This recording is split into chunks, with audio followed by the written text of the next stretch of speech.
Everybody, it's Romania Black, and it's been a while since I've read Seraph of the End. Oh my gosh, I've had to put the novels that I've been reading on hiatus because I've got bogged down with other projects, but I was informed through YouTube that volume 29's chapters 119 through 122, were up on Viz now for reading in English translations. And I was like, okay, cool. And the good news is I saw where they just now posted chapter 125, so it's not going to be too long until we're ready for volume 30, which is really exciting. We might not have to wait too long between Seraph of the M chapters, but I've missed these vampire boys. I really have.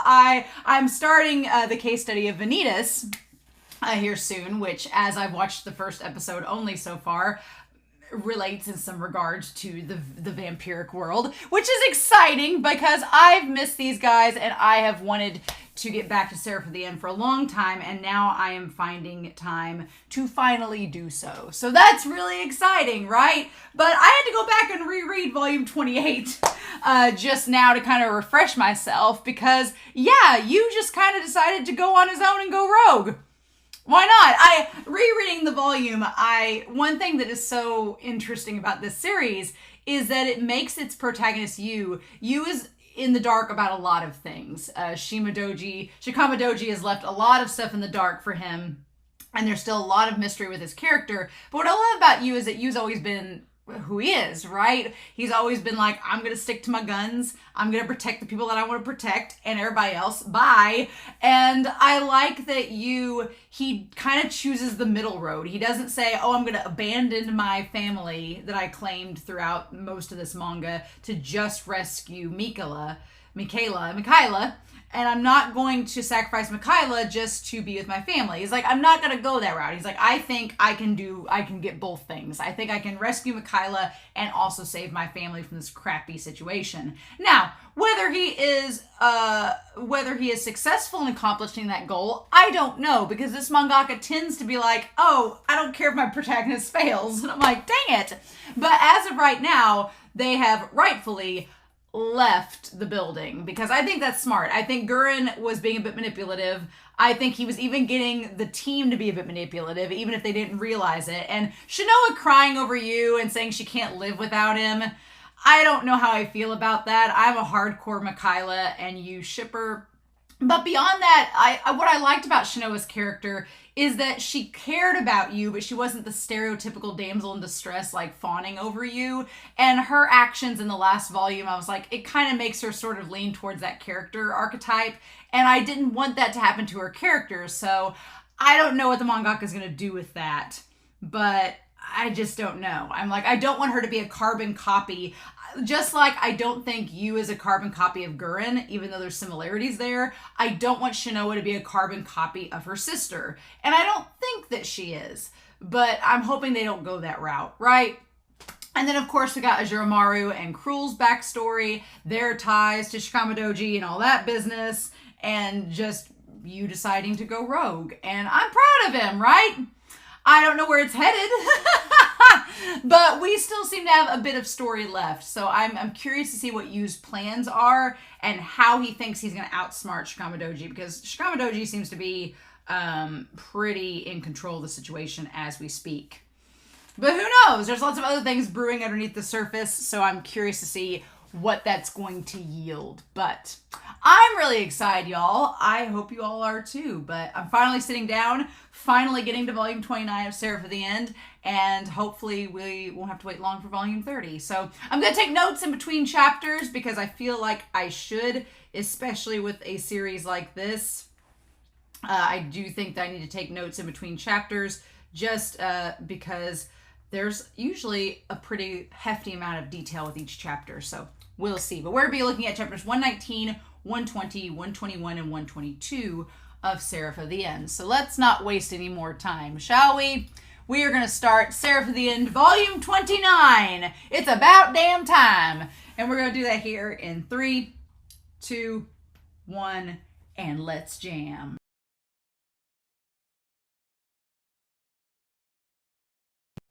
So, I'm so frustrated by that cliffhanger. So frustrated. The only saving grace in all of this is that they're already on chapter 125. So the next volume will be chapters 123, 124, 125, and 126. Meaning I will likely only have to wait until May to get the next volume. So next month we'll likely have the next volume, which I'm really glad about because what the hell? How dare you end on a cliffhanger? How dare? On a cliffhanger like that. That was just frustrating. Like, they teased the hell out of that, right? Right? So, these chapters, I'm glad chapter 119 happened the way that it did. I really am. I put on my notes here. He's so dense sometimes. But the thing about it is that he seems really dumb at times. And like, he just kind of flies by the seat of his pants. But he does have a method to his madness and a rhyme to his reason. But sometimes Yu's just not good at communicating what that is or explaining it. So he's like, let me get the point across to you. He's a very kinesthetic learner. He's like, if I just show you how it's done, maybe you'll figure it out, right? So him climbing to the top of the tower is a way of him to think. It's a way for him to think out his thoughts. It's like, if I keep climbing, I can think out some things. And I like that Mika thinks that Yu's wasting his time at first climbing the tower. But then when we get to chapter 121, we figure out that it's not just like the climbing the Tokyo Tower, climbing Mount Fuji. They're all he's creating these memories with Mika because he knows there's a good chance what they're about to do is going to get them both killed. So he's like, if we both end up dying, at least we had some good memories, right? So, I mean, but there's some parts of this chapter, this volume I really liked, and there's some parts that are so frustrating, and I'm like, oh, and I feel like there's Seraph at the end frustrating things, right? But let's go by this chapter by chapter. So Yu climbing to the top of the tower, being his mode of thinking, and Mika thinks that Yu is wasting his time. And I'm really glad chapter 119 happened, because at first I was getting a little concerned because I thought the manga was trying to suggest that we were trying to cock block the ship of Yu and Mika, and the manga was like, oh no, we're gonna actually get Mika away from you and Yu into this like nuclear family situation. They're not really in love. And I'm like, bitch, we have set up these two to be in love and to be a pair this whole manga. Don't you now start getting on me about him being in some kind of heteronormative relationship. No. So I'm glad that's not how it ended up going. Because at first I was like, Mika, why are you trying to shove Yu towards Shinoa? Why does that matter? Why is it Shinoa? Why? He doesn't want a vagina. Leave him alone, right? And so then he said that it wasn't just Shinoa admitting her love to Yu. It was all of them. It was everybody, right? It was Shoichi. It was Mitsuba. It was everybody confessing their love to Yu. And Mika's like, you're going to abandon all of them. And Mika's like, and Yu's like, this is what I've got to do to save them all. So yeah, for now, I don't want to leave them, but I want to save everybody. So I've got to do this. It's just an unfortunate thing that I have to do. But then Mika tries to get him to go with Shinoa, and I was really kind of getting pissed off because I was like, Mika was like, oh no, just go off with Shinoa and you can have kids and smile and have a good life. And I was really getting upset. I was like, manga, why are you trying to push Shinoa onto Yu and like trying to force him to get away from Mika? And I was getting really concerned that that's where it was going, that the manga was suggesting that his happy ending in this story is him and Shinoa running off and having babies in the apocalypse. And I'm like, that is not a likely scenario at all. And also, this whole series has been about Yu getting with Mika and loving him and being with him. And so I'm so happy that Yu pointed out, I mean, the situation is not happy, but Yu points out, he's like, I was depressed and suicidal the whole time I wasn't with you. And I contemplated hurting myself a lot. And the only thing that got me through those times was the fact that I had a sliver of hope that I would find you. And even though that situation is awful and no one should ever be in a position to want to put themselves through that, I am glad that you brought that back up, saying, look, I've had plenty of chances to get with Shinoa if I wanted to. From day one, from the first moment we met, she talked about procreating. That was like established in the first time that they met together. He's like, if I really wanted to get with Shanoa and have babies with her and have this happy life you want me to, Mika, I would have already done it. But I didn't, and I'm not going to. My future is only with you. And I was just like, yes, thank you, mangaka, for not trying to like put him into some like forced heterosexual relationship. That's not what this series has been about, right? Which makes me a little mad at Shanoa in this volume because of her actions. Because I'm like, Shanoa, what we doing? But I'm glad that Yu reminds Mika. He's like, look, I fought tooth and nail to be with you. If I'm not with you now, then I won't be happy. You tell me to be with Shanoa, have kids, and smile. That's not going to be possible unless you're in the picture. So I'm glad he told Mika that, and he's like, my whole goal this entire time has been to find and be with you. And everything that I've wanted him to say to Mika since the beginning, he's finally getting to, which is great. So he's like, I'm not going to give up hope on you and let him go. And so he's like, this is just like when we were trying to get away from the vampires as kids, except it's different. I think he describes it as less hard. I'm like, no, this is way harder, Yu. Come on now. But I like the idea that Yu is like, look, we've only ever listened to Doji and Gurren. Each of them, everybody has their own agenda in this series, and Gurren has his own agenda, and Shikama Doji has their own agenda, and he's like, why do we need to follow either of them? What about our agenda? Why don't we follow our plan and leave those two out? If they can do their own thing and get away with it, why can't we? Which is a very valid question. You know, Gurren's killed people for his mission. What about you and Mika? What about Doji? So I like that Yu is kind of calling out sort of the hypocrisy with it, being like, well, these people are fine with killing whoever they want to get their goals met. Why should we have to do things differently? It's a bold move to make your protagonists become antagonistic in the mindset of everyone else. But really, honestly, they're not. It's kind of like they go rogue. They don't really become antagonists, but they're not necessarily good guys because Mika did kill like 20 guards. But Gurren's done that too. So I'm like, everybody in this series has done something morally reprehensible. So what can we say about it at this point, right? So I liked chapter 119 and where it went. And it kind of seemed like the mangaka was saying, don't worry. I know you think that Yu's going to end up in this nuclear family with Shanoa.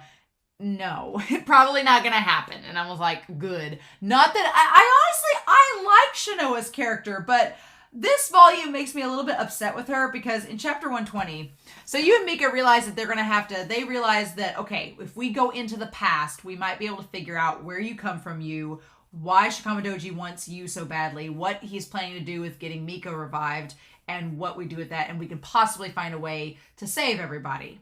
But we need to go back farther into your memories, and because there's been so many manipulations to use memories, in order to break through those firewalls, we've got to consume more energy. So, what I like about this is that they're not gonna drain blood from people. They're eating food. So it's not like they're draining people for their blood, which is kind of what Gurren and them suspect at first, or what Cruel expects them to do. And I'm like, no. So I like that we, the audience, get to see that Yu is in a much better place than I feel like the others in Gurren's party think that he is. Which is so frustrating, right? But they decide to raid a village for food to get them strength so they can do this. And they kind of go through, they're like, yeah, we may have to kill some people, but we'll just bring them back. If that happens, we'll just bring him back and apologize later. And it's like, I guess I feel like Yu kind of falls in line in some sense with protagonists that have gone to the dark side in other series and in those series, which I'm not going to spoil them for y'all. In those series, the main character goes to the dark side, the specific one I'm thinking of, to protect their family and their friends. Which, you know, on paper, that sounds fine, but then they end up doing some really morally reprehensible things that are really bad. And you're kind of like, oh, I get what your goal was, but the means, do they justify the end? And here, I feel like in that case scenario with that manga, there's not talk about reincarnation or reviving people. It's literally just protecting the family and friends, and everybody else can F off. In this series, Yu and them are wanting to bring people back. So it's not good, but it could be worse, right? There's a little bit of some like moral cushion there for them, right? And so yeah, they decide to raid the village for food so they can eventually get their old memories back. And then Gurren and the others are trying to find out their location. And to try to play Demon's Advocate in this, they don't realize what Yu's plans are to save everybody. They just think he's gone rogue, that he's chosen Mika over them, and they're not mad yet. Shinoa's the only mad one. Everybody else, like Shoichi's like, hey, let's give you the benefit of the doubt and let's just go find him, right? And even Gurren seems to be like, okay, let's just find him and see what we can do. But Shinoa's character bugs me a little bit in this chapter because she acts kind of like the jealous girlfriend or the jealous could-be girlfriend, right? Where she's like, suddenly she goes from trying to understand you to being like, well, I'll get you back even if I have to kill Mika. And I'm like, girl, have you not been paying attention this entire manga series? I'm like, she helped you in the past with getting back to Mika because she knows how important Mika is to him. And now she wants to kill the one thing he loves in life more than anything else. I'm like, I'm hoping that the mangaka is trying to paint her against you so that it makes it to where you will never get with her, because that seems like what it's happening. Because it seems like I'm like, I wouldn't be getting with this girl and having her babies or making babies with her if she was threatening to kill the one thing that I love more than anything else. I don't know if I'd get with that. So my only hope is that the mangaka is doing this so that we don't like Shinoa and we don't want her to end up with you. That's the only thing I can think of, is maybe the mangaka is trying to make us hate Shinoa so that we don't want her and you to get together and we root for you and Mika, I guess. But then the whole thing with blowing up the food was so problematic to me too, because I'm like, I get you want to trap you and Mika and separate them from the village or from the shelter or the location, the isolated group of civilians, because they'd be in danger. But then she's like, we'll just blow up the food. Because you and Mika had that big conversation about how this is going to be, we have to make a choice. Do we take the food from these starving people and they may die, but we'll revive them and hope that it works out? Or what? And they decide to do that. But she's just like, we'll just blow up the food. Like, they don't even know. They're just assuming that Yu needs the food to gain his strength back. They don't know anything about the probing memories sort of thing. But I'm like, girl, your plan was just to blow up the food and make these people starve anyway? What? Shinoa's going to the dark side kind of for me, and I'm only hoping that it's to get us to root for Yu and Mika as a couple and to realize that her and Yu are not going to ever be a thing. I guess. But yeah, so it ends up all being an illusion. Like, I was really starting to get like frustrated that they weren't listening to Yu and they were just trying to stop him. And I'm like, and then it ends up being an illusion. And Yu tells me, like, don't follow us or I'll kill you. And puts down the ultimatum to Gurren. Puts the ultimatum down to Gurren. And then Mika tells him as they drive away, he's like, I killed 20 guys to get us all this food. There's no turning back. They're going to know what we did. And now it's do or die. And that leads us to chapter 121, where I love they go to Mount Fuji. I love that we're getting like these. We got the Tokyo Tower. We got Mount Fuji. We're getting like the highlights of spots in Japan. And they decide to hide in the sea of trees at Mount Fuji, which is pretty smart. Again, I like that we like to think that Yu is very dumb. But like in this case scenario, he was saying, oh, well, Gurren told me that in the trees, the wireless internet and everything is all messed up, so it doesn't work. Genius. I'm like, that works out great. They can't be detected. But yeah, I like that Mika kind of says, you're like a monkey. You just want to climb to the tallest tree. And Yu says, yeah, we need to make memories. We could die doing this. And I kind of liked Yu's thing of being like, look, if we die, we die. We were supposed to die to begin with. We weren't supposed to be here at all. So the worst case scenario is that we just meet our fate like we were supposed to. And that's it. It's like, it just like hits you, right? So I love that. And then they decide to just make the memories. And the images on Mount Fuji are so good. They're so beautiful. Like just the shot of them watching the sun come up and them smiling and laughing. And it's clearly the mangaka wants us to know that Yu loves Mika more than anyone. Like, he loves Shinoa and Shoichi and the others as family, but Mika is like his soulmate. And they have just those beautiful moments together, and there's no words. It's just them like smiling and having fun. Ugh. It's so good. And I feel like it might be the last good memories before this series like takes a really dark turn. So I'm like, better enjoy this while it lasts. But yeah. So they decide to save everyone in the last mission, to save everyone.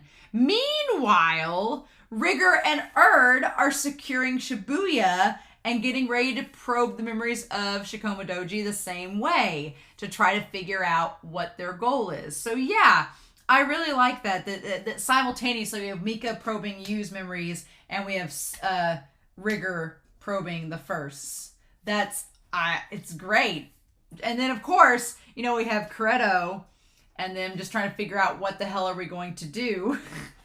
What are we going to do while we're there? And Coretto's thinking of something. So I'm going to be interested to see what Coretto's plan is to possibly... They can mess things up. Like, they've established that everything has to go perfect. It's like Corpse Bride. Every little tiny little microscopic thing must go according to plan. Otherwise, they're all dead. So I'm going to be really curious to see what Coretto does to muck this up. Because if Coretto can do anything in this series, it's complicate and mess things up. And I'm like, what we doing? So I'm going to be curious to see what Coretto's plan is. I have a feeling it's going to mess up whatever Rigger's trying to do and cut everything off and possibly free Doji because Coretto's tied to Doji or was. I just, maybe we'll get enough out of it, but I don't know. So we'll see. But they finally, in the sea of trees, they manage to find, they store all the food and they find a place where they can probe into the memories. So we're back in ancient Greece, and both Yu and Mika are in child form because apparently that burns less energy that way. But they're dressed like in their clothes from when they were first in the orphanage together, which I think is interesting. That it's like when they first met, they're in those clothes, not like an ancient Greek clothing. But yeah, they see the first. And that shot of the first with all the demons. All the demons are there. And it shows them all in their various forms surrounding him. All of them. It's very interesting indeed. They're just walking through the streets as if it's nothing. Yeah, and Mika and Yu don't comment about the other demons. They're mostly focused on Doji, but apparently Doji the First can't hear them. They're solid, but they can't hear because it's a memory. And meanwhile, Rigger is probing Doji's memories as well. So they go back to the mansion. And I like the fact we see Rigger with his like mouth open and we see the vampire fangs. Like he's gonna like suck the blood out of Doji. Oh my god. But yeah, they managed to go back and find the very huge, vast underground chamber with the single casket in the middle of the room. And that's the one that apparently has the version of Mika inside. Mika looking like if Armin and Kurapiko got together. So yeah, I like that Yu's like, oh look, it's you, only prettier. They kind of have a mellow hairdo. Like, Mika right now has kind of like a Nier hairdo from Death Note, and the former version has a very mellow version, which mellow, spoilers, mellow was Mihail, so interesting. But yeah, so they make a comment that Mika is supposed to be the first kid, or at least this version of him is supposed to be. And Yu's like, well, why do you look different than him? And shouldn't you be able to hear my memories too, since I was talking to you? And Mika's like, yeah, I guess I should remember. But then he tries to remember, and I love the little chibi faces. The chibi faces are adorable, where he's like, you were just repeating my name over and over again. He's like, yeah, that was me. And he's like, oh my god. It's a good thing you're fun, and I like you. But when he says, how long has you been alive? And Yu's like, I don't know. It's like, I don't know if I like where this is headed. I don't know if I like where this is headed. And so they try to open up further back in the past. I honestly thought when you woke up to go eat food, like it was an adventure, they're on an adventure together. I thought when he was going to go eat the food that somebody was going to be there to stop them, or somebody was going to be there to wake him up. I was thoroughly convinced. I thought there was going to be a jump scare. I'm glad I was wrong. But yeah, he's like, I ate everything so I can go back in the past. And he's like, you've eaten plenty. He's like, get back over here. And that's when we see like all the rings where he's trying to delve deeper and deeper. And he's like sweating, like Mika's sweating from delving farther into the past. Like if one ring was into his past, there's like lots of lives. I get the feeling Yu is like super old, and maybe he's just like, he talked about going senile earlier in the chapters. And I'm like, maybe there's all these creepy doors. And he's like, the doors go back further. He's like, it's not good. If those are really your memories, I have to wonder what you really are.